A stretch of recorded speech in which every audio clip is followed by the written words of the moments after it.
The Chiefs' offensive line should feature a rookie at left tackle, but what does the tackle group look like today? I'm Locked On Chiefs.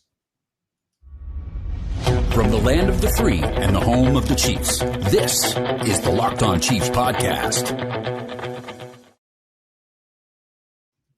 Welcome back, Chiefs Kingdom. We're brought to you today by FanDuel. Make sure that right now you get in the action because you can make every single moment more. As we start right now with that sports app, getting into it this summer, FanDuel's hooking you all up every day, no matter what, every single customer with a boost or a bonus every day. That's right. Everyone, every day at FanDuel.com/lockedon. You can go there and get started. We're going to get started. We are into the final five. We're talking offensive tackles today. Coming tomorrow, we're going to get into the cornerbacks. We're going to hit you back with Matt Derrick. After that, we get into the defensive ends that are going to play on this roster. And then the tight ends to finish out this week just before we get to the quarterbacks and our roster predictions for next week. So a lot coming here. This is Chris Clark from Chiefs Corner. You can find all of his information on that Substack. I'm Ryan Tracy, the founder of Rogue Analytics and Performance Consulting, NFL33.com, and RGR Football. You can find us there. Thanks for joining us here on the Locked On Podcast Network, your team every single day. You can get us here, like, sub, and hit the bell on YouTube. Join us on Spotify, sub over on Apple Music or anywhere you get a free show because we're there 5 days a week plus. For you everydayers, we know you're already there, but grab that text line at 816-357-8781 and get into the action there. A huge lineup coming in the next week and a half, and that's why we're laying all out here for you. We're taking the top impact maker at every position and breaking it all the way down to the guys that are going to be pushing for the practice squad. Today, it's the offensive tackles. There's depth there. Who makes it through and how many can you carry? That's going to be the question. The forgotten man this offseason has been Jawaan Taylor, but he's the best tackle they have going into this camp. And we have to start where we have to start, and that is the competition, or whatever you want to call it, at left tackle. I firmly believe that this is not something I want to mess around with. Kingsley Suamataia has the higher potential to play left tackle in the future. I know he's in a battle with Wanya Morris. I think he needs to be the starter, and I think you need to make the most out of Wanya's time, especially in light of what could be happening at the left guard spot.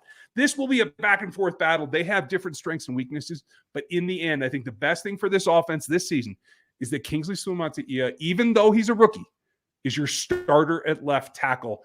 Do you see it any differently, or what's the detail? I don't know that I see it any differently. I think that it's the best thing for the future of this franchise is to find their future left tackle, and I think that Kingsley is going to be that guy. And I think when you look at this, it's going to be a question of how much can you put up with, how much is he going to make mistakes, because he's going to make mistakes.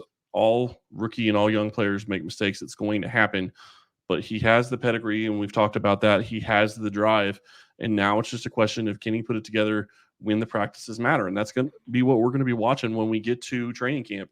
And it's possible that he isn't the starter right out of training camp, and that Wanya Morris is the guy that they have rotating in or staying in as the number one left tackle to start training camp. I don't think that is the way it will end in training camp, though. I do think that Suamataia is going to take it over and be the guy that's going to be starting for Kansas City this year.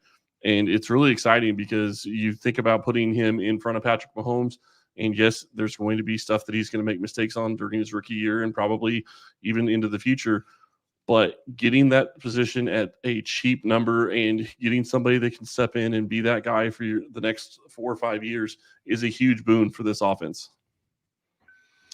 And you spent the draft capital. You went out and you got him. I think you got to make the most of it and just get him out there on the field in that position so you're not trying to cross him over or make him wait. I honestly think that was partly a detriment to Wanya Morris last year in having to skip around a little bit. And so I think when you spend a second-round pick like you did in Kingsley, I think you need to make the most of it. Now, that's nothing against Wanya. He's a third-round pick, so it's not that far off. Still a top 100 guy. But I think that there's more versatility in Wanya's game, particularly either playing on the other side of the ball, which we'll have to talk about come next offseason, or playing in at left guard in the meantime with the Joe Thuney injury. We're hoping that Joe Thuney's back and soon in camp, but we don't know if that's going to be the fact. If Joe Thuney's not 100% till the last week of training camp, week one's in peril. I'm just going to tell you, that's the reality.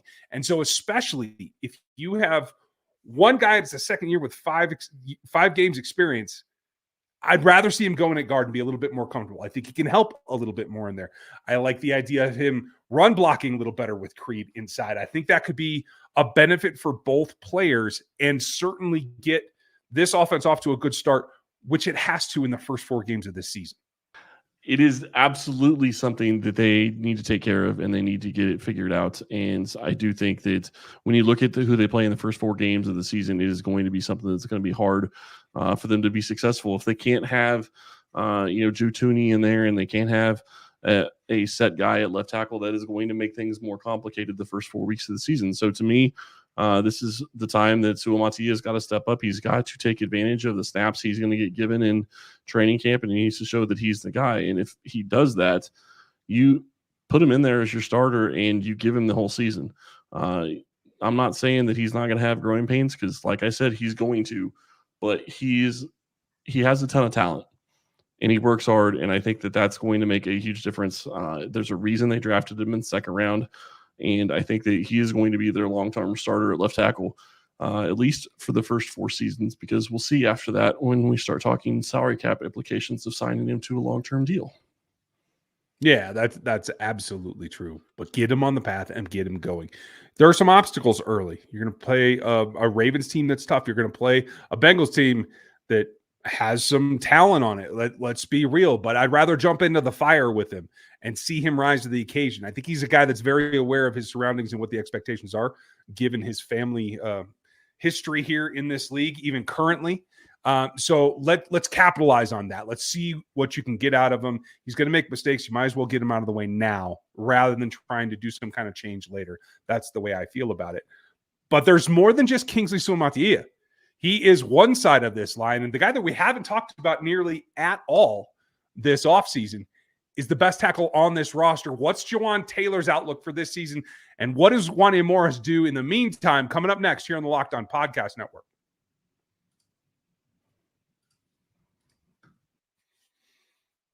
Listen, we all love sports, but there are times during the year when the playoffs wind down, you got fewer games to watch. And, you just don't have the sports action that you're looking for. You have to make do. Baseball is up and running now. You can get into that, and you want to keep it going whenever you can. All you have to do is open the app and dream up whatever bets you want to whenever you're in the mood. This summer, FanDuel is hooking up all customers, every last one, with either a bonus or a boost every day. That's right. Everyone, every day, all summer long, even through training camp, because that's still summer, even though the rest of us are going to get fully into the football action. You can get it all over at FanDuel.com/lockedon. You can start making the most of your summer right now. You still got plenty of time. It's at FanDuel, the official sportsbook partner of the Major League Baseball and the NFL.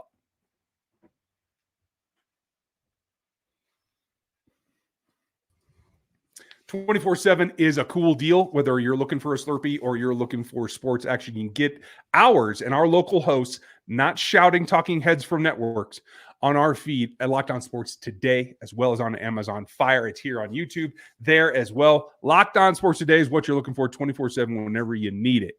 I need to take a step back because I've been pretty excited about the whole left tackle competition, right? It's nice when you have 2 top 100 guys from consecutive years, they're going to fight it out. But we forget about the guy who's in the driver's seat at the tackle spot is on the other side, and there is no competition for him. The only question is going to be who's going to back him up. We'll talk about that here in a minute. But for Jawaan Taylor, we know it was a rough start with all the penalties and his timing of the snap. I'm still going to call it timing. I don't think he left early. I'm just saying. But now he's the guy that has to be relied on, where you just got to be like, that's your side. You're on that island. You got this. You know what we're doing now. Go do it so we can concentrate on other things that we're going to have to adapt around. Now, obviously, from center out to right tackle, it's the strength of this offensive line, especially given the Joe Tooney injury. So I think we have to give credit where credit's due, is that Jawaan settled down. I thought he played better down the stretch. And I think his enthusiasm that we have seen this offseason around getting the ring and getting the championship, I think that pays itself forward. And I do think that we have to be able to acknowledge what he can do and what he needs to do next. And that is to take his game up to the next level.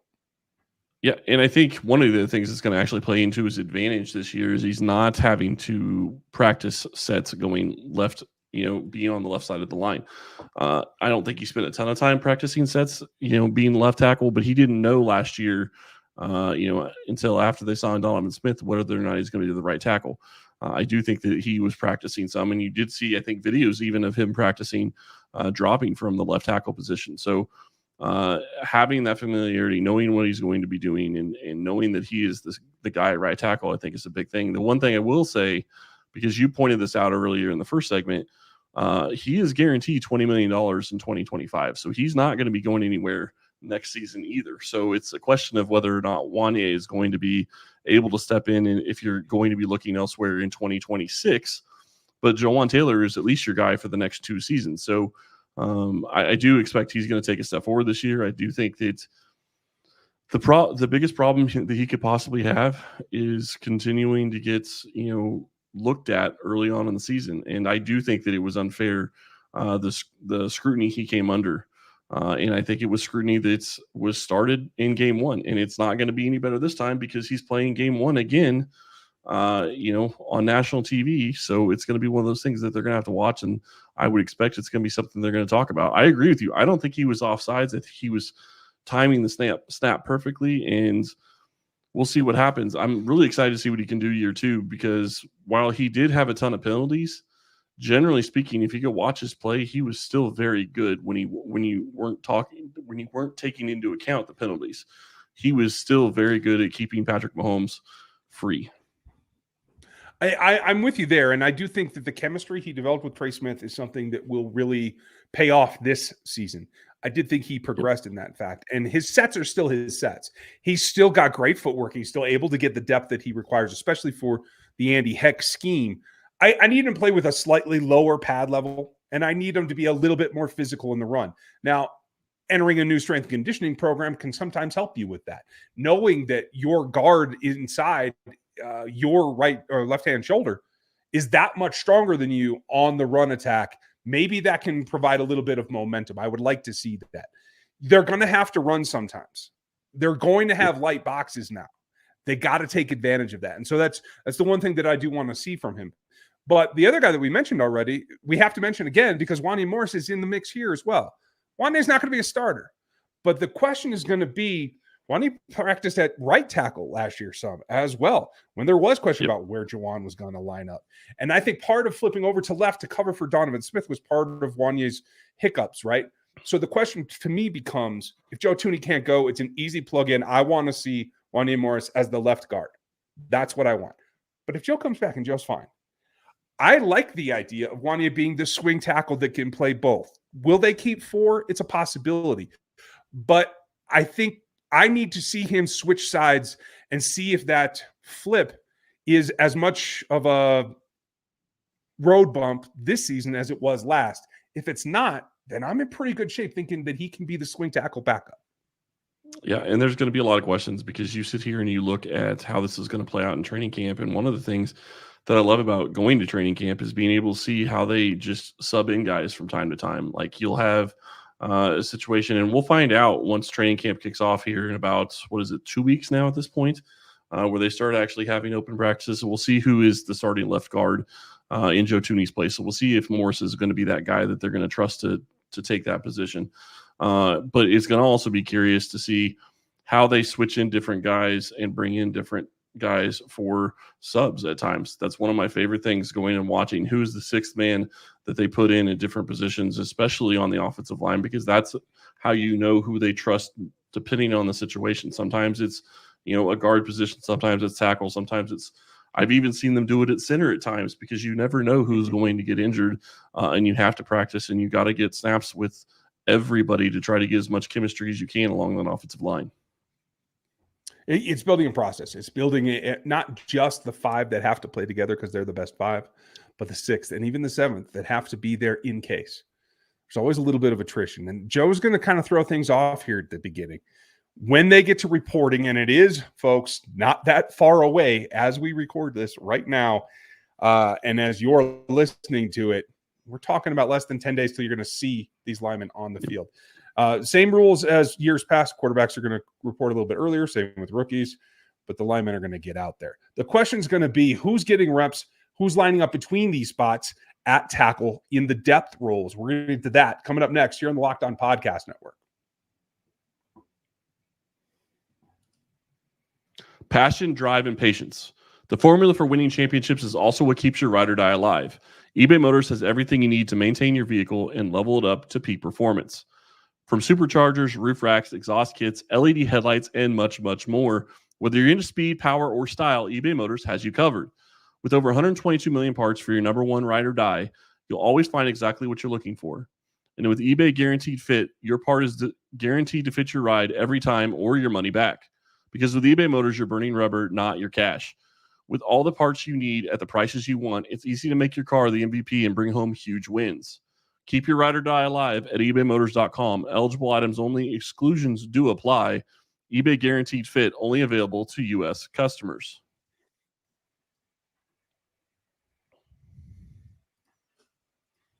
Locked On Sports Today is the place to get it 24/7. Whatever you're looking for, the sports world is there for you, thanks to our local hosts. Make sure that you like, sub, and hit the bell here on YouTube for that channel, Locked On Sports Today, and find it on Amazon Fire. Fire is what I'm looking for from the offensive tackle group. I think in particular, Donovan Smith kind of smoothed things out, kind of a groovier dude, the way that I took it. Didn't see a whole lot of attack there. I think that this might be a more contested group. We heard good things about Godric this offseason, playing into that, and I think that helps. I'm really interested to see what Lucas Niang is now after all these years of injury and the COVID sit out and more injury and not really getting a role. Can Lucas Niang force himself onto the roster? Do they need to keep a fourth, and does it have to be him? That's going to be a question. I also think that, in particular, Ethan Driscoll is a guy that the Chiefs like, and that I really want to see if he can make the leap in competition, because I think that's going to be significant for him.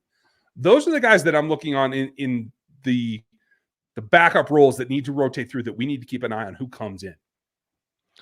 Yeah, Godric's a big question. With the level of competition, with what he's been through, I guess is where I should really start.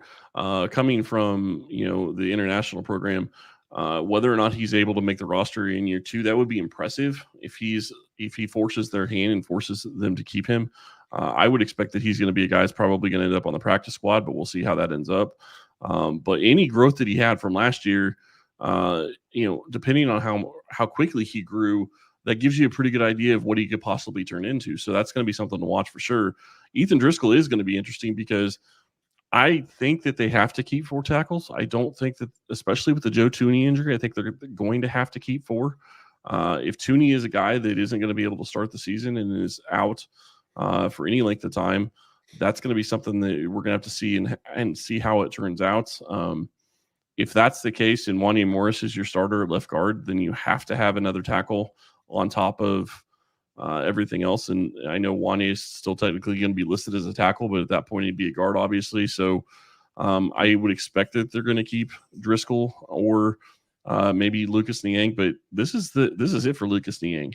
If he isn't able to step in and show that he still has power, he still has the ability to block, then I don't think he has a chance at making the roster. And I would kind of hope that they could replace him, not necessarily because I don't think he's a great player, but mainly because he has just been consistently injured year after year after year after year. And it's really hard to feel like you can count on him, because at this point, every time he's came in and played, he's gotten injured again. And then you're back to another guy that's backing up that. So I think you want continuity. I think you want guys that you think can grow and develop on your roster, which to me means that Godric would be a guy that you would maybe be looking to keep if he isn't able to make the roster on the practice squad. Driscoll would be in the same boat for me. That makes sense. Driscoll, 6'0", 6'8" and 3/8, folks. This is a mountain of a man. It's going to be a challenge. Yeah, absolutely. Going to be a challenge, but hopefully we can see some competition there. My whole goal is for all these guys to push Lucas Niang. if Lucas Niang loses the roster battle and isn't on this roster, that's a good thing for the Kansas City Chiefs because somebody outperformed him. And as you said, he's got the experience, but he can't stay healthy. I think, again, not to harp on it, but Joe Thuney's injury and his status for week one plays heavily on the makeup of this position, even though he's not one of them. So it is going to take quite a bit to see where they come down to. We're going to have our gut predictions for you on our 53-man projection coming on the 16th. So don't miss that. But right now, I got to feel like this is a pretty open competition. Yeah, and you look at it, and it really starts. The open competition starts at left tackle, at the starting left tackle position. We talked about it in the first segment. Suamataia is in a competition right now with Wanya Morris. We both feel like he's going to win, but that has bigger effects down the roster and down when you start looking at the depth and who's going to be on the roster. What happens if Suamataia isn't the guy that starts? Then you have Morris as your left tackle. Who's going to be your left guard if it's not? I don't know that you really feel like Suamataia can step in and be that left guard. You're in a situation where it's a little bit different. It's a different body type and skill, and I'm not sure that you want Suamataia there, especially considering he's a rookie coming in and he's learning a new system, and I think you want him focusing on the tackle position year one at least. So I still think he wins that position, but if he doesn't, that throws a wrench in everything, and it changes depth down the entire roster, really, and not just at tackle. It'll change the depth at guard and center as well, probably, because they're going to have to be looking at doing different things. So it's going to be fascinating to see how it turns out in training camp. I'm really looking forward to seeing this tackle battle, and I'm really curious. You talk about a guy like Ethan Driscoll and the size. It's going to be quite the level of competition change, as you said, for him to be able to step in and play in the NFL. And we're going to see a ton when we get to training camp and even more when we get to the preseason games. But he's going to be somebody that I'll be particularly interested in for the preseason games, because where are they going to line him up? Where are they going to have him play? When are they going to have him play? Yeah. All of it is going to play into this. Yeah, and I'll take it a step farther. Depending on all those aspects, how many guys they have to keep on the offensive line as a whole affects everything else, from wide receivers to corners to the linebacker group that we're talking about. Maybe they need more of them this season. You already know that you're down Charles Omenihu. You got to keep more bodies there in order to fill that gap. So the competition at left tackle ripples through the offensive line unit, and that unit ripples through the whole roster. We're going to break it all down for you coming the rest of this week and into our roster prediction early next week. So don't miss any of it. Tomorrow, it's the cornerback group. Trent McDuffie is now the man, period. But he needs a partner in crime. Who's that going to be? Make sure you tune in with us tomorrow. Make sure you like, sub, and hit the bell here on YouTube, because that's where everything starts here. We will have some live shows coming up during training camp and during the season. So you don't want to miss out on those. If you want to be notified, that's the best way to do it. We'll give you a heads up of any breaking news on our text line at 816-357-8781. But 5 days a week, no matter what, bonus coverage whenever something major happens. You will get it from us. We appreciate you being with us on this journey as we ramp up for another season of Locked On Chiefs, covering your world champion Kansas City Chiefs and their run for that triple. We're looking forward to it. Hope you are too. Thanks for being with us today. Make sure you're here the rest of the week, and we'll talk to you